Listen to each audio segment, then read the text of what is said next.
తెలంగాణలో ఉన్న అపార అవకాశాలను ప్రపంచానికి పరిచయం చేసి పెట్టుబడులను ఆకర్షించడం, యువతకు ఉపాధి కల్పించడమే లక్ష్యంగా రాష్ట్ర ప్రభుత్వం అత్యంత ప్రతిష్టాత్మకంగా నిర్వహిస్తున్న తెలంగాణ గ్లోబల్ సమిట్ కు సర్వం సిద్ధమైంది. స్విట్జర్లాండ్లోని చిన్న పట్టణమైన దావోస్ 5 దశాబ్దాలుగా ప్రపంచ ఆర్థిక సదస్సు నిర్వహిస్తూ ప్రపంచ ఖ్యాతి పొందినట్లుగానే తెలంగాణలోనూ ఆ స్థాయి సదస్సును నిర్వహించాలన్న ప్రభుత్వ సంకల్పం ఇవాళ కార్యరూపం దాల్చనుంది. ఫ్యూచర్ సిటీలో 2 రోజుల పాటు జరిగే తెలంగాణ రైజింగ్ సమిట్ లో 44 దేశాల నుంచి పారిశ్రామిక దిగ్గజాలు పాల్గొంటున్నారు. ఇందుకోసం భారత్ ఫ్యూచర్ సిటీలో ఏర్పాట్లను ప్రభుత్వం అత్యంత అద్భుతంగా చేసింది. ఆదివారం మధ్యాహ్నం డ్రైవ్ రన్ విజయవంతంగా నిర్వహించారు. ఈ సదస్సుకు 154 మంది అంతర్జాతీయ ప్రతినిధులు హాజరవుతున్నారు. విశ్వవ్యాప్తంగా పేరున్న కంపెనీల నుంచి యాజమాన్య ప్రతినిధుల బృందాలు ఈ సమిట్ లో పాల్గొంటున్నాయి. ఒక్క అమెరికా నుంచే 46 మంది వివిధ కంపెనీల ప్రతినిధులు తరలివస్తున్నారు. రాష్ట్ర గవర్నర్ జిష్ణుదేవ్ వర్మ ఇవాళ మధ్యాహ్నం లాంఛనంగా సమిట్ ను ప్రారంభిస్తారు. సుమారు 2000 మంది దేశ విదేశీ అతిథులు ప్రారంభ వేడుకకు హాజరవుతున్నారు. మధ్యాహ్నం సీఎం రేవంత్ రెడ్డి ప్రసంగిస్తారు. తెలంగాణలో ప్రజాపాలన, పెట్టుబడుల అవకాశాలు, ప్రభుత్వ సహకారం, విజన్ 2047 డాక్యుమెంట్ లక్ష్యాలు, ఫ్యూచర్ సిటీపై ముఖ్యమంత్రి ఆహుతులకు వివరిస్తారు. 2 రోజుల్లో మొత్తం 27 అంశాలపై సెషన్లు జరుగుతాయి. తెలంగాణలోని కీలక రహదారులకు ప్రముఖ కంపెనీలు, వ్యక్తులు, కార్పొరేటర్ల పేర్లను కేటాయించాలని రేవంత్ ప్రభుత్వం నిర్ణయించింది. ఇందులో భాగంగా హైదరాబాద్ లోని ఒక రోడ్డుకు అమెరికా అధ్యక్షుడు డొనాల్డ్ ట్రంప్ పేరును పెట్టాలని భావిస్తున్నట్లు తెలిపింది. హైదరాబాద్ లోని అమెరికా కాన్సులేట్ జనరల్ కార్యాలయం ఉన్న హై ప్రొఫైల్ రోడ్డుకు డొనాల్డ్ ట్రంప్ అవెన్యూ పేరును ఖరారు చేసే అవకాశం ఉంది. ఇందుకోసం రాష్ట్ర ప్రభుత్వం కేంద్ర విదేశాంగ శాఖకు అమెరికా రాయబార కార్యాలయానికి లేఖ రాయనుంది. ఇక నెహ్రూ ఔటర్ రింగ్ రోడ్డు వద్ద రావిర్యాల నుంచి ప్రతిపాదిత రేడియల్ రింగ్ రోడ్డును కలుపుతున్న గ్రీన్ ఫీల్డ్ రేడియల్ రోడ్డుకు దివంగత రతన్ టాటా పేరును ఖరారు చేసింది. ఇప్పటికే రావిర్యాల ఇంటర్చేంజ్ ను టాటా ఇంటర్చేంజ్ గా నామకరణం చేసింది. వీటితో పాటు ఫైనాన్షియల్ డిస్ట్రిక్ట్ లో నిర్మాణంలో ఉన్న గూగుల్ క్యాంపస్ కు సమీపంలోని రహదారికి గూగుల్ స్ట్రీట్ గా నామకరణం చేయనున్నారు. వీటితో పాటు మైక్రోసాఫ్ట్, విప్రో జంక్షన్ పేర్లను కూడా రాష్ట్ర ప్రభుత్వం పరిశీలిస్తున్నట్లు తెలిసింది. రహదారులకు ప్రముఖ టెక్ కంపెనీలు, ఇతర ప్రముఖుల పేర్లు పెడతామన్న రాష్ట్ర ప్రభుత్వం హైదరాబాద్ లోని రోడ్డుకు అమెరికా అధ్యక్షుడు డొనాల్డ్ ట్రంప్ పేరు పెట్టాలని ప్రతిపాదించడం విస్మయపరుస్తోంది. భారత్ ఫ్యూచర్ సిటీ రేపటి తెలంగాణ ప్రగతికి వేగుచుక్క అని సీఎం రేవంత్ రెడ్డి అన్నారు. నిన్నటి వరకు ఒక లెక్క, తెలంగాణ రైజింగ్ గ్లోబల్ సమిట్ తర్వాత మరో లెక్క అన్నట్లుగా తెలంగాణలో అభివృద్ధి పరుగులు పెట్టబోతుందని తెలిపారు. తన గొంతులో ఊపిరి, రాష్ట్ర ప్రజల తోడు ఉన్నంత వరకు తెలంగాణ రైజింగ్ కు తిరుగుండదని పేర్కొన్నారు. నిన్న, నేడు, రేపు తెలంగాణ ప్రజల ఆశీర్వాదమే తన ఆయుధమని, వారి ప్రేమాభిమానాలే తనకు సర్వం, సహకారమై సమస్తమని చెప్పారు. తెలంగాణలో ప్రజా పాలనకు 2 ఏళ్లు నిండిన సందర్భంగా ఎక్స్ వేదికగా ప్రజలకు సీఎం విజయోత్సవ శుభాకాంక్షలు తెలిపారు. సరిగ్గా 2 ఏళ్ల కిందట నాకు ఆ ధైర్యాన్ని ఇచ్చి, ఓటుతో గెలుపు సంకల్పాన్నిచ్చి, నిండు మనసుతో ఆశీర్వదించిన తెలంగాణ 4 కోట్ల మంది ప్రజలకు హృదయపూర్వక ధన్యవాదాలు తెలుపుకుంటున్నానన్నారు. ఈ 2 ఏళ్ల ప్రస్థానంలో అనునిత్యం అహర్నిశలు అవనిపై తెలంగాణను శిఖరాగ్రాన నిలిపేందుకు తపనతో శ్రమించాను. బలహీన వర్గాల 100 ఏళ్ల ఆకాంక్షలను కుల లెక్కలతో కొత్త మలుపులు తిప్పాం. వర్గీకరణతో మాదిగ సోదరుల ఉద్యమానికి నిజమైన సార్థకత చేకూర్చామని సీఎం రేవంత్ వివరించారు. చదువు ఒకటే బతుకు తెరువుకు బ్రహ్మాస్త్రమని నమ్మి యంగ్ ఇండియా ఇంటిగ్రేటెడ్ మోడల్ స్కూళ్ల నిర్మాణ యజ్ఞానికి పునాదులు వేశామని సీఎం తెలిపారు. ప్రపంచ వేదికపై తెలంగాణ రైజింగ్ రీసౌండ్ చేసేలా ప్రణాళికలు సిద్ధం చేశామన్నారు. భారతదేశ గ్రోత్ ఇంజిన్ గా తెలంగాణను మార్చడానికి సర్వం సిద్ధం చేశామని వివరించారు. తెలంగాణ గ్లోబల్ సమిట్ సజావుగా సాగేందుకు పోలీస్ శాఖ ఉన్నతాధికారులు పటిష్ట భద్రతా వ్యూహాన్ని రచించారు. సమిట్ రక్షణ విధుల్లో 6000 మంది సివిల్, సాయుధ పోలీసులను నియమించారు. సమిట్ ప్రాంతాన్ని 18 సెక్టార్లుగా విభజించి ఒక్కో సెక్టార్కు ఒక్కో ఐపీఎస్ ఆఫీసర్కు బాధ్యతలుగా నియమించారు. సమిట్ రక్షణ విధుల్లో 3 అదనపు డీజీపీలు, 5 ఐజీపీలతో పాటు 18 మంది ఐపీఎస్ అధికారులు పాల్గొంటున్నారు.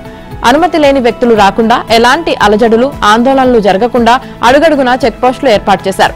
సమిట్ పరిసర ప్రాంతాల్లోని గుట్టలపై సాయుధ పోలీసులు బైనాక్యులర్ ద్వారా పహారా కాయనున్నారు. 165 నైట్ విజన్ కెమెరాలు సహా మొత్తం 1000 కెమెరాలను కంట్రోల్ రూమ్ కు అనుసంధానం చేశారు. వీటికి తోడు నిరంతరం డ్రోన్లతో పహారా ఏర్పాటు చేశారు. 10 డ్రోన్ బృందాలను కమాండ్ సెంటర్ కు అనుసంధానం చేశారు. దేశ విదేశాల నుంచి వచ్చే అతిథులను నిర్దేశించిన హోటళ్లకు తీసుకుని వెళ్లే వరకు ఎస్కార్ట్ గా ఏసీపీ ఆధ్వర్యంలో సాయుధ పోలీసులను నియమించారు. సీఎం రేవంత్ రెడ్డి ప్రసంగించే ప్రధాన హాల్లో 2000 మంది ఆహ్వానితులు ఆసీనులు కావడానికి ఏర్పాట్లు చేశారు. అందుకు తగిన విధంగా అక్కడ 3 అంచెల భద్రతా వలయాన్ని ఏర్పాటు చేసినట్లు డీజీపీ శివధర్ రెడ్డి ఓ ప్రకటనలో వివరించారు. అలాగే సమిట్ కు దారితీసే 25 కిలోమీటర్ల మార్గంలో 6 చెక్ పోస్టులు ఏర్పాటు చేశారు. ఇక మరోవైపు తెలంగాణ రైజింగ్ గ్లోబల్ సమిట్ కు తాను హాజరు కాలేకపోతున్నానని ఏఐసీసీ అధ్యక్షుడు మల్లికార్జున్ ఖర్గే తెలిపారు. పార్లమెంట్ సమావేశాలు ముందస్తుగా షెడ్యూల్ చేసిన కార్యక్రమాల వల్ల రాలేకపోతున్నట్లు పేర్కొంటూ సీఎం రేవంత్ రెడ్డికి లేఖ రాశారు. గ్లోబల్ సమిట్ విజయవంతం కావాలని ఆకాంక్షిస్తూ సీఎం రేవంత్ కు ఖర్గే శుభాకాంక్షలు తెలిపారు. ఏపీ రాజధాని అమరావతి అని పార్లమెంట్లోనే చట్టం చేసేందుకు రంగం సిద్దమైంది. కేంద్ర న్యాయశాఖ కూడా ఈ బిల్లు ముసాయిదాకు గ్రీన్ సిగ్నల్ ఇచ్చింది. ఇక కేంద్ర మంత్రివర్గం ఆమోదించి పార్లమెంట్ ఉభయ సభల్లో బిల్లును ప్రవేశపెట్టడమే మిగిలింది. అక్కడ ఆమోదముద్ర పడితే అమరావతిని మరెవరూ కదిలించలేరు. స్వార్థ రాజకీయాల కోసం నవనగరాన్ని బలి చేయలేరు. తెలంగాణ ఆవిర్భావం తర్వాత నవ్యాంధ్ర రాష్ట్రం లేని రాజధానిగా ఏర్పడింది. ఆంధ్రప్రదేశ్ పునర్వ్యవస్థీకరణ చట్టం 2014 సెక్షన్ 5లో రాజధానికి సంబంధించిన అంశాలను పొందుపరిచారు. ఇందులోని సబ్ సెక్షన్ 2లో విభజన తర్వాత 10 ఏళ్ల వరకు హైదరాబాద్ ఉమ్మడి రాజధానిగా ఉంటుంది. నవ్యాంధ్రకు కొత్త రాజధాని ఏర్పాటవుతుందని పేర్కొన్నారు. సబ్ సెక్షన్ 3లో ఏపీ కొత్త రాజధానికి కేంద్ర ఆర్థిక సహకారం ఉంటుందని కూడా స్పష్టం చేశారు. అయితే సొంత గడ్డపై నుంచే పాలన సాగించాలనే ఉద్దేశంతో చంద్రబాబు 10 ఏళ్ల కంటే ముందే హైదరాబాద్ నుంచి పాలనను నవ్యాంధ్రకు తరలించారు. అమరావతిని రాజధానిగా ప్రకటించారు. దీనికోసం భూమిని సమీకరించారు. 2019లో జగన్ ముఖ్యమంత్రి అయ్యారు. ఎన్నికల ముందు అమరావతి రాజధాని అని నమ్మబలికిన వైసీపీ అధికారంలోకి రాగానే మాట మార్చింది. జగన్ 3 ముక్కలాటకు తెరలేపారు. అసెంబ్లీలో 3 రాజధానుల బిల్లు తీసుకువచ్చారు. జగన్ సర్కార్ చర్యను నిరసిస్తూ రాజధాని రైతులు సమరశీల పోరాటాలు చేశారు. 2024 ఎన్నికల్లో కూటమి ప్రభుత్వం అధికారంలోకి రావడం, చంద్రబాబు తిరిగి ముఖ్యమంత్రి కావడంతో అమరావతి మళ్లీ పట్టాలెక్కింది. అమరావతికి చట్టబద్దత కల్పించాలని కోరుతూ ఈ ఏడాది మే 12న రాష్ట్ర మంత్రివర్గం తీర్మానాన్ని ఆమోదించి కేంద్రానికి పంపించింది. ఆ తర్వాత కేంద్రం స్థాయిలో చేసిన ప్రయత్నాలతో కదలిక మొదలైంది. ప్రతిపాదిత సవరణలపై కేంద్ర న్యాయశాఖ ప్రశ్నలన్నింటికీ ప్రభుత్వం సమాధానం చెప్పింది. సంతృప్తి చెందిన న్యాయశాఖ ఏపీ పునర్విభజన చట్టంలోని సెక్షన్ 5(2)లో అమరావతి ఏపీ రాజధాని అని చేర్చాలన్న సవరణ ప్రతిపాదనకు ఆమోదం తెలిపింది. ఏపీ పునర్విభజన చట్టం 2014 సవరణ బిల్లును పార్లమెంట్లో ప్రవేశపెట్టనున్నారు. అది ఆమోదం పొందగానే అమరావతికి పార్లమెంట్ స్థాయిలో చట్టబద్దత లభిస్తుంది. ఏ రాష్ట్రమైనా అభివృద్ధి చెందాలంటే ప్రభుత్వ కొనసాగింపు చాలా అవసరమని ఏపీ మంత్రి లోకేష్ అన్నారు. గుజరాత్, ఒడిశాలో ఒకే ప్రభుత్వం ఉండడం వల్ల అభివృద్ధి జరిగింది. ఆంధ్రప్రదేశ్లో 15 ఏళ్లు టీడీపీ, జనసేన, బీజేపీ కూటమి అధికారంలో ఉండడం ఖాయం. ఆంధ్రులు గర్వపడే విధంగా అభివృద్ధిలో ముందుకెళ్తామని మంత్రి లోకేష్ స్పష్టం చేశారు. అమెరికాలో పర్యటిస్తున్న ఆయన ఆదివారం డల్లాస్లోని కర్టిస్ కల్వెల్స్ సెంటర్లో నిర్వహించిన ప్రవాసాంధ్రుల సమావేశంలో పాల్గొన్నారు. ముందుగా శ్రీహరిహరపీఠం వేద పండితులు ఆయనకు వేద ఆశీర్వచనాలు అందించారు. దేశంలో అనేక రాష్ట్రాల్లో డబుల్ ఇంజిన్ ప్రభుత్వాలు ఉన్నాయని, ఒక్క ఏపీలోని డబుల్ ఇంజిన్ బుల్లెట్ ట్రైన్ సర్కార్ ఉందని తెలిపారు. ఈ రోజు స్పీడ్ కు ఏపీ బ్రాండ్ అంబాసిడర్ గా మారింది. అన్ని రంగాల్లో వేగంగా ముందుకెళ్తుంది. ఒకే రాష్ట్రం, ఒకే రాజధాని, అభివృద్ధి వికేంద్రీకరణ ఇదే తమ నినాదమని మంత్రి లోకేష్ అన్నారు. 17 నెలల్లో 20 లక్షల కోట్ల పెట్టుబడులు తీసుకురాగలిగాం. తద్వారా 16 లక్షల మందికి ఉపాధి కల్పించేలా ఒప్పందాలు కుదుర్చుకున్నాం. అవన్నీ వచ్చే 3 నెలల్లో గ్రౌండ్ చేసే బాధ్యత ప్రభుత్వం తీసుకుంటుంది అని వివరించారు. ఇక చంద్రబాబు ఐటీని పరిచయం చేశాక హైదరాబాద్ రూపు మారిపోయింది. ఈ రోజు బెంగళూరుకు పోటీ ఇస్తుంది.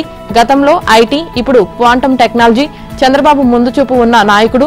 తెలుగు జాతికి అది అదృష్టం. ఏ దేశానికి వెళ్లినా, ఏ కంపెనీకి వెళ్లినా సాదర స్వాగతం పలుకుతున్నారంటే కారణం చంద్రబాబు. కార్యకర్తలే టీడీపీ బలం. వారి త్యాగాలను గుర్తుపెట్టుకుంటామన్నారు. తన తల్లిని అవమానించిన వారిని వదిలిపెట్టనని మంత్రి లోకేష్ అన్నారు. మీ తల్లిని అవమానించినా వదిలిపెట్టను. అయితే వారు అవమానించారని మనం అవమానించకూడదని, స్త్రీలను గౌరవించడం తమ సంప్రదాయమని మంత్రి పేర్కొన్నారు. భగవద్గీత సందేశం అందరికీ మార్గనిర్దేశం కావాలని, సమాజాన్ని బలోపేతం చేయడం ద్వారా జాతీయ స్ఫూర్తిని ఉన్నత స్థాయికి తీసుకువెళ్లాలని AP deputy CM Pawan Kalyan ఆకాంక్షించారు. ఆదివారం కర్ణాటకలోని ఉడిపి శ్రీకృష్ణ మఠాన్ని సందర్శించారు. విజయవాడ నుంచి మంగళూరు విమానాశ్రయానికి చేరుకున్న పవన్ కళ్యాణ్ అక్కడి నుంచి రోడ్డు మార్గాన ఉడిపికి చేరుకున్నారు. శ్రీకృష్ణ మఠం ప్రాంగణంలోకి చేరుకోగానే పవన్ కు పూర్ణ కుంభంతో స్వాగతం పలికారు. శ్రీకృష్ణుణ్ణి దర్శించుకున్న తర్వాత మఠంలోకి వెళ్లారు. అక్కడ పర్యాయ పుత్తిగే మఠాధిపతి సుగుణేంద్ర తీర్థ స్వామీజీ ఆశీస్సులు పొందారు. ఉడిపి అష్టమఠాలకు చెందిన ఇతర స్వామీజీల ఆశీస్సులు కూడా తీసుకున్నారు. అనంతరం అక్కడ నిర్వహించిన బృహత్ గీతోత్సవ కార్యక్రమంలో సుగుణేంద్ర తీర్థ స్వామీజీతో కలిసి పాల్గొన్నారు. పవిత్ర భూమి ఉడిపిని దేశ ఆధ్యాత్మిక శక్తి కేంద్రంగా అభివర్ణించారు. శ్రీకృష్ణుడు కొలువై ఉండే ఈ నేలపై అడుగు పెట్టడం తన అదృష్టమన్నారు. కోటి భగవద్గీత లేఖన యజ్ఞం నుంచి లక్ష కంఠ పారాయణం వరకు చేపట్టిన కార్యక్రమాలు ప్రపంచవ్యాప్తంగా లక్షలాది మందికి స్ఫూర్తినిస్తున్నాయని పేర్కొన్నారు. 13 జిల్లాలుగా ఉన్న ఆంధ్రప్రదేశ్ ను 2022లో అప్పటి జగన్ ప్రభుత్వం 26 జిల్లాలుగా విభజించింది. నేటి చంద్రబాబు ప్రభుత్వం మరో 3 కొత్త జిల్లాలను ఏర్పాటు చేస్తోంది. ఈ కొత్త జిల్లాల సంగతి సరే, జగన్ ఏర్పాటు చేసిన 13 పాత జిల్లాల పరిస్థితి ఏంటి? నాడు జగన్ ప్రభుత్వం భౌగోళిక పరిస్థితులు, స్థానిక ప్రజల అభిప్రాయాలను పరిగణలోకి తీసుకోకుండా అడ్డగోలుగా జిల్లాలను విభజించింది. జిల్లా కార్యాలయాల కోసం శాశ్వత భవనాలను సమకూర్చలేదు. వాటి నిర్మాణానికి నిధులు కేటాయించలేదు. కనీసం స్థలాలను కూడా సేకరించలేదు. హడావుడిగా 13 కొత్త జిల్లాలను ఏర్పాటు చేసి వదిలేసింది. దాదాపు అన్ని కొత్త జిల్లాల్లో కలెక్టర్, ఎస్పీ వంటి అతి ముఖ్యమైన అధికారులకు మినహా ఇతర శాఖల జిల్లా స్థాయి అధికారుల కార్యాలయాలకు తగిన వసతులతో భవనాలు లేవు. చాలా వరకు అద్దె భవనాల్లో పరాయి పంచన నడుస్తున్నాయి. పలు జిల్లా స్థాయి అధికారుల కార్యాలయాలు ఇన్ఛార్జీల పాలనలో నడుస్తున్నాయి. ఏ జిల్లా చూసినా గందరగోళ పరిస్థితి. జిల్లా పాలన అస్తవ్యస్తం. కొత్త జిల్లాలు ఏర్పడిన తర్వాత 2 ఏళ్ల పాటు వైసీపీ అధికారంలో ఉంది. అయినా సమస్యలను పరిష్కరించలేదు. ఫలితంగా ఇప్పటికీ కొత్త జిల్లాల కేంద్రాల్లో సమస్యలు వెంటాడుతున్నాయి. ఉమ్మడి జిల్లాల ప్రాతిపదికనే కొన్ని విభాగాలు కొనసాగుతున్నాయి. స్టేషనరీ ఖర్చులకు కూడా ఇబ్బంది పడాల్సిన దుస్థితిని ఆయా శాఖలు ఎదుర్కొంటున్నాయి. కూటమి ప్రభుత్వం ఏర్పడ్డాక స్థానికుల కోరిక మేరకు కొత్తగా 3 జిల్లాలు, 5 రెవెన్యూ డివిజన్లను ఏర్పాటు చేసింది. అలాగే కార్యాలయాలకు శాశ్వత భవనాల ఏర్పాటు, అధికారుల నియామకం తదితర సమస్యలపై దృష్టి సారించి పాలనను చక్కదిద్దాలని ఉద్యోగులు, ప్రజలు కోరుతున్నారు. మదనపల్లె ఫైల్స్ దహనం కేసులో నిందితుడు మాధవరెడ్డి ఎక్కడా? దీనిపై సిఐడి ఆరా తీస్తోంది. అదుపులోకి తీసుకునేందుకు శనివారం ఇంటికి వెళ్లిన అధికారులు అప్పటికే అతను అజ్ఞాతంలోకి వెళ్లినట్లు గుర్తించారు. మదనపల్లె ఆర్డీఓ కార్యాలయంలో రెవెన్యూ డాక్యుమెంట్ల దహనం కేసులో అప్పటి సీనియర్ అసిస్టెంట్ గౌతమ్ తేజ్ను ఇప్పటికే అరెస్టు చేయగా ఆయన బెయిల్పై ఉన్నారు. రెండోసారి అరెస్టైన మాజీ ఆర్డీఓ మురళి ప్రస్తుతం రిమాండ్లో ఉన్నారు. తెలంగాణ పంచాయతీ ఎన్నికల పుణ్యమా అని అన్ని గ్రామాల్లో చిత్ర విచిత్రాలు చోటు చేసుకుంటున్నాయి. పార్టీలకు అతీతంగా ప్రత్యేక గుర్తులతో ఎన్నికలు జరుగుతున్నప్పటికీ రాజకీయ పార్టీలు బలాబలాలను ప్రదర్శిస్తున్నాయి. ఎలా గెలిచామన్నది కాదు, గెలవడమే ముఖ్యమైన రీతిలో వ్యూహాలు అమలు చేస్తున్నాయి. తాము మద్దతిచ్చే అభ్యర్థులను గెలిపించుకోవడానికి శత్రువుకి శత్రువు మిత్రుడు అనే ఫార్ములాను గట్టిగా వాడేస్తున్నాయి. దీంతో గ్రామాల్లో ఊహించని అవగాహనలు, ఆసక్తికర పొత్తులు పొడుస్తున్నాయి. సైద్ధాంతికంగా విభేదాలు ఉన్నప్పటికీ వాటిని పక్కన పెడుతున్న పార్టీలు, అంది వచ్చిన పార్టీలు అభ్యర్థులతో సయోధ్య కుదుర్చుకుంటున్నాయి. సర్పంచ్, ఉప సర్పంచ్ స్థానాలను పంచుకొని రాబోయే ఎంపీటీసీ, జడ్పీటీసీ ఎన్నికలకు సంబంధించిన అంశాలపై లెక్కలు వేసుకొని మరీ జట్లు కడుతున్నాయి. ముఖ్యంగా అధికార పార్టీకి వ్యతిరేకంగా విపక్షాలు ఒక్కటవుతున్నాయి. అధికార కాంగ్రెస్ కు వ్యతిరేకంగా బీజేపీ, బీఆర్ఎస్ చాలా ప్రాంతాల్లో కలిసి తలపడుతున్నాయి. కొన్ని చోట్ల కాంగ్రెస్, బీజేపీలు పరస్పరం సహకరించుకుంటున్నాయి. మరికొన్ని చోట్ల అధికార కాంగ్రెస్, ప్రతిపక్ష బీఆర్ఎస్ శ్రేణులు ఒక్కటైపోతుండడం మరింత విడ్డూరం. రాజకీయ పార్టీల ఈ స్నేహం చాలా వరకు బహిరంగంగానే జరుగుతుంది. తాము బలపరిచే అభ్యర్థికి మద్దతుగా వేర్వేరు పార్టీలకు చెందిన వ్యక్తులు కలిసి ప్రచారం చేస్తున్నారు. కొన్ని చోట్ల అంతర్గత ఒప్పందాలు చేసుకుంటున్న పార్టీలు ప్రత్యర్థికి పరోక్షంగా సహకరిస్తున్నాయి. మహబూబాబాద్ జిల్లాలోని నాయకపల్లి, బ్రాహ్మణపల్లి, మచ్చర్ల పంచాయతీల్లో బీజేపీ, బీఆర్ఎస్ కలిసి పోటీ చేస్తున్నాయి.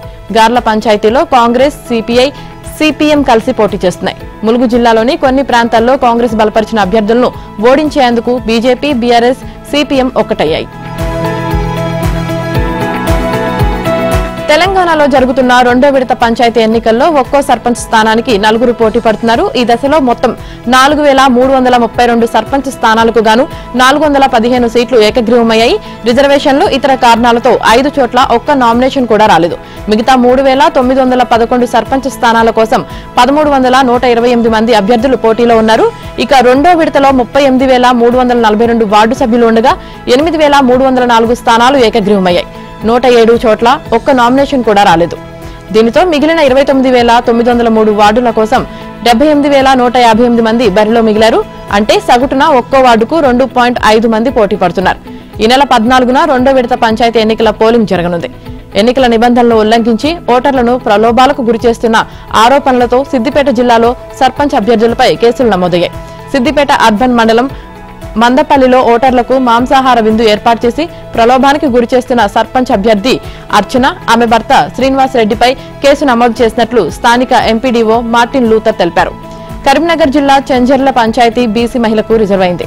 ఇక్కడ సర్పంచ్ అభ్యర్థిగా బరిలో ఉన్న రాజేశ్వరి తాను గెలిచాక గ్రామాభివృద్ధి కోసం ఇచ్చిన హామీలన్నీ అమలు చేస్తానని, లేకుంటే గ్రామంలోని కులానికో చెప్పును తన మెడలో వేసుకుని బహిరంగంగా రాజీనామా చేసి వెళ్లిపోతానని బాండ్ పేపర్పై రాసివ్వడం చర్చనీయాంశంగా మారింది.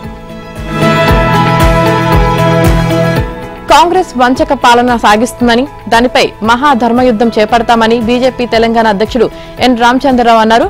కాంట్రాక్టులు, కమిషన్లకే పరిమితమైన కాంగ్రెస్ ను గద్దెదించే వరకు విశ్రమించబోమని చెప్పారు. బీఆర్ఎస్ హయాంలో సీఎం అండ్ సన్స్ పాలన ఉండగా ఇప్పుడు సీఎం అండ్ బ్రదర్స్ పాలన వచ్చింది. వాళ్ల ఖజానా నిండుతోంది తప్ప సామాన్యుడికి మిగిలేది శూన్యమేనని విమర్శించారు. గల్లంతైన గ్యారంటీలు, నెరవేరని వాగ్దానాలు, ప్రజావంచనకు 2 ఏళ్ల నినాదంతో ఆదివారం ధర్నా చౌక్ లో బీజేపీ మహాధర్నా నిర్వహించింది.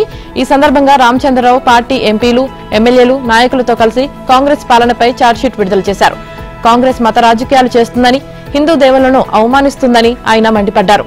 హిందువులకు 3 కోట్ల మంది దేవుళ్లు ఉన్నారని, కాంగ్రెస్ నాయకులకు మాత్రం 3 దేవుళ్లని సోనియా, రాహుల్, ప్రియాంక అని ఎద్దేవా చేశారు. తెలంగాణలో మద్యం అమ్మకపోతే కాంట్రాక్టర్లకు బిల్లులు ఇవ్వలేని దుస్థితి నెలకొందని కేంద్ర మంత్రి జి కిషన్ రెడ్డి అన్నారు. బీఆర్ఎస్ హయాంలో జరిగినట్లే మద్యం, భూములు అమ్మకపోతే పూట గడవని పరిస్థితి కాంగ్రెస్ పాలనలో కూడా కొనసాగుతుందని విమర్శించారు. అధికారంలోకి వస్తే బెల్ట్ షాపులు లేకుండా చేస్తామని మేనిఫెస్టోలో చేసిన ప్రకటన ఏమైందని కాంగ్రెస్ ను ప్రశ్నించారు. కాంగ్రెస్ ప్రభుత్వం తెలంగాణ రైజింగ్ పేరుతో గ్లోబల్ సమిట్ అనే కొత్త నాటకం మొదలుపెట్టిందని ఎంపీ డాక్టర్ కె లక్ష్మణ్ విమర్శించారు. నిజమేమిటంటే Telangana rising in corruption, gun culture అని.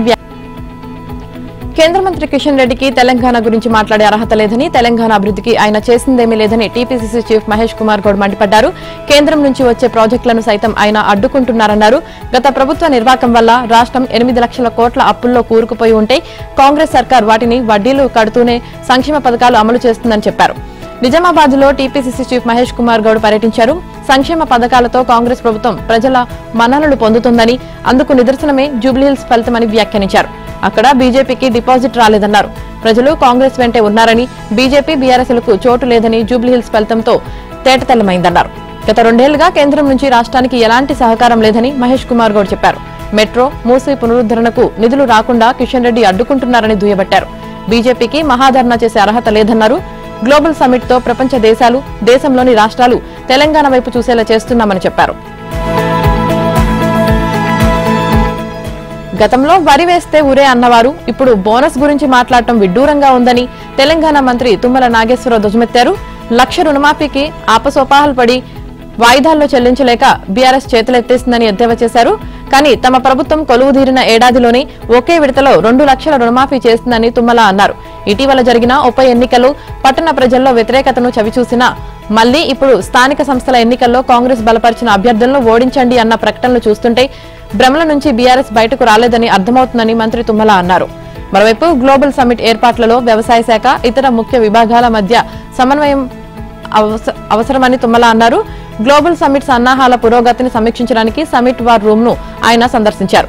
అధికారులంతా ఒక జట్టుగా సకాలంలో పనులు పూర్తి చేయాలని ఆదేశించారు. ఆలయాల్లో తప్పుడు విధానాలకు పాల్పడితే కఠిన చర్యలు తప్పవని ఏపీ సీఎం చంద్రబాబు హెచ్చరించారు. సత్యసాయి జిల్లా ఎర్రదొడ్డి గంగమ్మ ఆలయ ఈవో చోరీకి పాల్పడిన ఘటనపై ఆయన ఆగ్రహం వ్యక్తం చేశారు.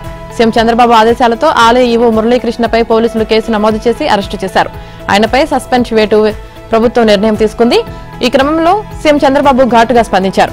ఆలయ సంబంధిత విషయాల్లో హద్దు దాటితే తీవ్ర పరిణామాలు ఎదుర్కోవాల్సి ఉంటుందని హెచ్చరించారు. ఎర్రదొడ్డ గంగమ్మ గుడి ఈవో మురళీకృష్ణ చేతివాటం ప్రదర్శించారు. అమ్మవారికి భక్తులు సమర్పించిన వెండి వస్తువులు, చీరలు, ఇతర విలువైన వస్తువులను తీసుకువెళ్తుండగా భక్తులు అడ్డుకొని నిలదీశారు. అమ్మవారి వస్తువులు ఎక్కడికి తీసుకువెళ్తున్నావని ఈవో నిలదీయడంతో సమాధానం చెప్పలేదు. విషయం తెలుసుకున్న పోలీసులు ఈవో కుటుంబ సభ్యులు వెండి వస్తువులు, చీరలు, ఇతర వస్తువులను పోలీస్ స్టేషన్ కు తరలించారు. ఆలయ ఈవో వ్యవహార శైలిపై స్థానికులు ఆగ్రహం వ్యక్తం చేస్తున్నారు. తెలుగు రాష్ట్రాల జీవనాడి శ్రీశైలం ప్రాజెక్టుకు ప్లంజ్ పూల్ భారీ గొయ్యి నుంచి ప్రమాదం పొంచి ఉందా? డ్యాం భద్రతకు ఏర్పాట్లు చేసిన సిలిండర్లు దెబ్బతిన్నాయా? వీటి తాజా పరిస్థితిపై అధ్యయనం చేసిన సంస్థలు ఇచ్చిన నివేదికలు ఈ ప్రశ్నలకు అవుననే జవాబిస్తున్నాయి. సిలిండర్ల ఏర్పాటులో నిర్లక్ష్యం చేస్తే ప్లంజ్ పూల్ గుంతలు డ్యాం ఆనకట్ట వైపు విస్తరించే ప్రమాదం ఉంది. శ్రీశైలం జలాశయం ప్రమాదపు టంచుల్లో ఉందని, ప్లంజ్ పూల్ వద్ద ఏర్పడిన భారీ గొయ్యి విస్తరించడం, ఆనకట్ట రక్షణకు అమర్చిన 62 సిలిండర్లు దెబ్బతినడం ప్రమాద సంకేతాలని అధ్యయన సంస్థలు తమ నివేదికల్లో స్పష్టం చేశాయి. 2009 అక్టోబర్లో 25.5 లక్షల క్యూసెక్కుల అతి భారీ వరద రావడంతో ప్రాజెక్టు దెబ్బతింది. 2014 సెప్టెంబర్ 23న ఢిల్లీలో కేంద్ర జలవనరుల శాఖ శ్రీశైలం డ్యాం సహా వివిధ ప్రధాన ప్రాజెక్టుల భద్రత, నిర్వహణ లోపాలపై సమీక్షించింది. ఆ తర్వాత అనేక మంది నిపుణులు, ప్యానెళ్లు, కమిటీలు ప్రాజెక్టును సందర్శించాయి. పలు లోపాలు ఎత్తి చూపుతూ డ్యాం భద్రతకు తీసుకోవాల్సిన చర్యలపై పలు సూచనలు చేశాయి. డ్యాం దిగువన ఏర్పడిన ప్లంజుపూల్ భారీ గొయ్యి సహా నది గర్భం రాతికట్ట కోతకు గురవుతున్నాయని, డ్యాం భద్రత దృష్ట్యా నిరంతర పర్యవేక్షణ అవసరమని సూచించాయి. అయినా పాలకుల నిర్లక్ష్యం వీడలేదు. గత వైసీపీ ప్రభుత్వ హయాంలో 5 ఏళ్లు నిర్వహణపై అంతులేని నిర్లక్ష్యం డ్యాం పాలిట శాపంగా మారింది. చంద్రబాబు సారథ్యంలో కూటమి ప్రభుత్వం వచ్చాక అప్రోచ్ రోడ్ నిర్మాణం సహా పలు మరమ్మతులకు 203 కోట్లు కేటాయించింది. అయితే కొత్త సిలిండర్ల ఏర్పాటు ఈ పనుల్లో లేదు. ప్రస్తుతం వీటి కోసం అంచనాలు సిద్ధం చేస్తున్నారు. ఎంత లేదన్నా సిలిండర్లకు 160 నుంచి 180 కోట్ల వరకు ఖర్చవుతుందని రిటైర్డ్ ఇంజనీర్లు అంటున్నారు. ఏపీ వ్యాప్తంగా ఉపాధి పథకంలో పనిచేస్తున్న సిబ్బందికి కొత్త సంవత్సరంలో ఉప ముఖ్యమంత్రి పవన్ కళ్యాణ్ తీపి కబురు చెప్పనున్నారు. ఆగస్టు 30న ఆంధ్రజ్యోతి పత్రికలో నిర్వేదంలో ఉపాధి సిబ్బంది శీర్షికతో వచ్చిన వార్తకు స్పందించిన ఆయన, పంచాయతీరాజ్ ఉద్యోగుల మాదిరిగానే గ్రామాభివృద్ధి శాఖలో పనిచేసే ఉద్యోగులకు కూడా వేతన సవరణ, వేతనాల పెంపుతో పాటు పలు సంక్షేమ కార్యక్రమాలు అమలు చేయాలని, సాధ్యాసాధ్యాలను పరిశీలించాలని అధికారులను ఆదేశించారు. ఈ క్రమంలో పంచాయతీరాజ్, గ్రామీణాభివృద్ధి శాఖ ముఖ్య కార్యదర్శి శశిభూషణ్ కుమార్, కమిషనర్ కృష్ణతేజ ఉన్నతాధికారులతో పలుమార్లు భేటీ అయ్యారు. ఉపాధి హామీ పథకంలో పనిచేసే పలు కేడర్ల సిబ్బందితో చర్చించి వారి సమస్యలు తెలుసుకున్నారు. అనంతరం చట్టపరంగా నిధుల వెసులుబాటును బట్టి ప్రభుత్వం ఏం చేయవచ్చన్నవి చేయాలనే నిర్ణయానికి వచ్చారు. దానికి సంబంధించి సమగ్ర నివేదికను రూపొందించారు. 1-2 రోజుల్లో ఉప ముఖ్యమంత్రి పవన్ కళ్యాణ్ కు అందించనున్నారు. కొత్త సంవత్సరంలో వారికి తీపి కబురు అందించాలని పంచాయతీరాజ్, గ్రామీణాభివృద్ధి శాఖ యోచిస్తోంది. తెలుగు రాష్ట్రాల్లో చలి తీవ్రత పెరిగింది. ఏపీలో ఆదివారం రాత్రి ఉష్ణోగ్రతలు సాధారణం కంటే 2 నుంచి 3 డిగ్రీలు తక్కువగా నమోదయ్యాయి. అల్లూరు జిల్లా ఏజెన్సీలో 7.7 డిగ్రీలు, డుమ్రిగూడలో 8.202 డిగ్రీలు, మైదాన ప్రాంతాల్లోని కళింగపట్నంలో 15.7 డిగ్రీల కనిష్ట ఉష్ణోగ్రతలు నమోదయ్యాయి. మరోవైపు తెలంగాణలో మళ్లీ చలి పుంజుకుంది. రాత్రి, ఉదయం టెంపరేచర్లు గణనీయంగా పడిపోతున్నాయి. మరో వారం రోజులు తెలంగాణలో చలి తీవ్రత ఇలాగే ఉంటుందని వాతావరణ శాఖ తెలిపింది. ముఖ్యంగా ఉదయం వేళల్లో ఉష్ణోగ్రత 6 నుంచి 9 డిగ్రీల టెంపరేచర్లు నమోదవుతాయని ప్రజలు జాగ్రత్తగా ఉండాలని సూచించారు. డిసెంబర్ 10 నుంచి 13 వరకు చలి తీవ్రత మరింత పెరుగుతుందని వాతావరణ శాఖ హెచ్చరించింది. ఆదిలాబాద్, ఆసిఫాబాద్, నిర్మల్, జగిత్యాలతో పాటు మెదక్, సిద్దిపేట, సంగారెడ్డి, రంగారెడ్డి జిల్లాల్లో చలిగాలుల తీవ్రత అధికంగా ఉంటుందన్నారు.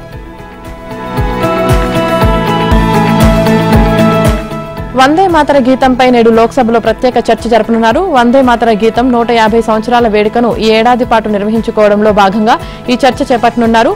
ఈ జాతీయ గేయం గురించి ఇప్పటి వరకు వెలుగులోకి రాని పలు కీలక విషయాలను ఈ సందర్భంగా వెల్లడించే అవకాశం ఉందని అధికారులు తెలిపారు. ప్రధానమంత్రి నరేంద్ర మోదీ ఇవాళ మధ్యాహ్నం లోక్సభలో వందే మాతరంపై చర్చను ప్రారంభిస్తారని అధికార వర్గాలు తెలిపాయి. అనంతరం రక్షణ మంత్రి రాజ్నాథ్ సింగ్ ప్రసంగిస్తారు. ఎన్డీఏ పక్షాలకు లోక్సభలో 3 గంటలు కేటాయించగా కాంగ్రెస్ నుంచి ఆ పార్టీ ఉపనేత గౌరవ్ గగోయ్, ప్రియాంక గాంధీ వాద్రా సహా 8 మంది నేతలు మాట్లాడనున్నారు. అలాగే రాజ్యసభలో హోంమంత్రి అమిత్ షా ఈ అంశంపై చర్చను ప్రారంభించే అవకాశం ఉంది. అనంతరం కేంద్ర ఆరోగ్య శాఖ మంత్రి జేపీ నడ్డా, కాంగ్రెస్ అధ్యక్షుడు మల్లికార్జున్ ఖర్గే తదితరులు ప్రసంగిస్తారు. షెడ్యూల్ కులాలకు క్రిమిలేయర్ వర్తింపజేయాలని తీర్పునిచ్చినందుకు తీవ్ర విమర్శల పాలయ్యానని భారత మాజీ ప్రధాన న్యాయమూర్తి జస్టిస్ బిఆర్ గవాయ్ అన్నారు. రాజ్యాంగ నిబంధనల గురించి కనీస అవగాహన లేని వారే అజ్ఞానంలో తనపై ఆరోపణలు గుప్పించారని తెలిపారు. సీజేఐ కుమారుడికి, కార్మికుడి కొడుక్కి ఒకే ప్రమాణాలు వర్తింపజేయవచ్చా అని ప్రశ్నించారు. ఎస్సీ కోటాలో ఆర్థికంగా ఉన్నత స్థితిలో ఉన్న వర్గాలను రిజర్వేషన్ ప్రయోజనాల నుంచి దూరంగా ఉంచాలంటూ గతేడాది ఆగస్టులో విస్తృత ధర్మాసనంలో భాగమైన జస్టిస్ గవాయ్ పేర్కొన్నారు. అయితే ఆ తీర్పుతో తన సొంత సామాజిక వర్గం నుంచే తీవ్ర విమర్శలు ఎదురయ్యాయని చెప్పారు. ఆనాడు సిట్టింగ్ జడ్జిగా ఉన్నానని, అందుకే ఏ వ్యాఖ్యలు చేయలేదన్నారు. ఏదేమైనా న్యాయమూర్తులు తమ తీర్పుల గురించి చర్చించకూడదని, అయితే తాను రిటైర్ అయ్యాను కాబట్టి మాట్లాడుతున్నానని వివరించారు. తాను రిజర్వేషన్ ద్వారానే సీజేఐ దాకా ఎదిగి ఇప్పుడు క్రిమిలేయర్ వర్తింపజేయాలంటూ మాట్లాడానని ఆరోపణలు గుప్పించారు. రాజ్యాంగ నిబంధనలు తెలియని వారే ఇలా మాట్లాడతారు. హైకోర్టు న్యాయమూర్తి, సుప్రీంకోర్టు న్యాయమూర్తి పదవులకు అసలు రిజర్వేషన్లు వర్తింపచేయమనకూడదని వాళ్ళు తెలిపారు. ఈ పదవుల కోసం పోటీ పడాల్సి వస్తుంది. సాధారణంగా సీనియారిటీని బట్టి 65 ఏళ్ల లోపున్న వారికే అవకాశం దక్కుతుంది. క్రిమిలేయర్పై నాకంటే ముందు 1975లో జస్టిస్ విఆర్ కృష్ణ అయ్యార్ కూడా మాట్లాడారు. సుప్రీంకోర్టు నిర్దేశించిన చట్టాన్ని, న్యాయమూర్తుల మునుపటి తీర్పులను బట్టే మాట్లాడతాము. నేను చెప్పింది సరైందో కాదో దేశ ప్రజలు చెప్పాలని కోరుతున్నా అని వ్యాఖ్యానించారు. గల్వాన్లో చైనాతో ఘర్షణ జరిగిన 5 ఏళ్ల తర్వాత భారత్ లదాఖ్లోని దౌలత్ బేగ్ ఓల్డీ మార్గంలో అత్యంత ఎత్తైన ప్రదేశంలో యుద్ధ స్మారకాన్ని నిర్మించింది. 2020 జూన్ 15 రాత్రి సమయంలో చైనా బలగాలతో వీరోచిత పోరాటం చేసి అమరులైన సైనికుల జ్ఞాపకార్థం నిర్మించిన ఈ స్మారకాన్ని రక్షణ మంత్రి రాజ్నాథ్ సింగ్ ఆవిష్కరించారు. భారత్ రణభూమి దర్శన కార్యక్రమం కింద త్యాగం, వీరత్వానికి ప్రతీకగా ఎరుపు, నలుపు రంగు గ్రానైట్ రాళ్లతో త్రిశూలం, డమరుకం ఆకారంలో ఈ యుద్ధ స్మారకాన్ని నిర్మించారు. ఈ కాంప్లెక్స్ లో మ్యూజియం, డిజిటల్ గ్యాలరీ, గల్వాన్ ఘటన వివరాలు, లడఖ్ సైనిక చరిత్రను తెలుసుకునే ఏర్పాట్లు చేశారు. ఆడిటోరియం కూడా నిర్మించారు. మరోవైపు చైనాలోని షాంఘైలో భారత కొత్త కాన్సులేట్ భవనాన్ని ప్రారంభించింది. 2 దేశాల మధ్య దౌత్య సంబంధాలు ఏర్పడి 75 సంవత్సరాలైన సందర్భాన్ని పురస్కరించుకొని చైనాలో భారత రాయబారి ప్రదీప్ రావత్ దీన్ని ప్రారంభించారు. దాదాపు గత 4 ఏళ్లుగా యుద్ధ భూమిలో కొట్లాడుకుంటున్న రష్యా, ఉక్రెయిన్ విషయంలో భారత్ దౌత్యపరంగా సమతుల్య చర్యలు తీసుకుంటుంది. ఇందులో భాగంగా రష్యా అధ్యక్షుడు పుతిన్ 2 రోజుల భారత్ పర్యటనకు వచ్చి వెళ్లారు. పుతిన్ శత్రుదేశమైన ఉక్రెయిన్ అధ్యక్షుడు జెలెన్స్కీ కూడా త్వరలో పర్యటించనున్నట్లు తెలుస్తోంది. వచ్చే ఏడాది జనవరి నాటికి జెలెన్స్కీ పర్యటన ఉండే అవకాశం ఉందని జాతీయ మీడియా నివేదికలు పేర్కొన్నాయి. దీనిపై భారత్, ఉక్రెయిన్ అధికారుల మధ్య గత కొన్ని వారాలుగా చర్చలు కొనసాగుతున్నాయి. పుతిన్ భారత్ పర్యటనకు రాకముందే నుంచే కేంద్ర ప్రభుత్వం జెలెన్స్కీ కార్యాలయంతో సంప్రదింపులు చేస్తుంది, అధికార వర్గాలు వెల్లడించాయి.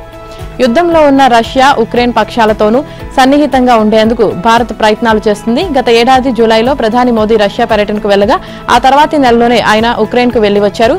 2022 ఫిబ్రవరిలో రష్యా, ఉక్రెయిన్ మధ్య యుద్ధం ప్రారంభమైన నాటి నుంచి భారత్ 2 దేశాలతోనూ టచ్లో ఉంది.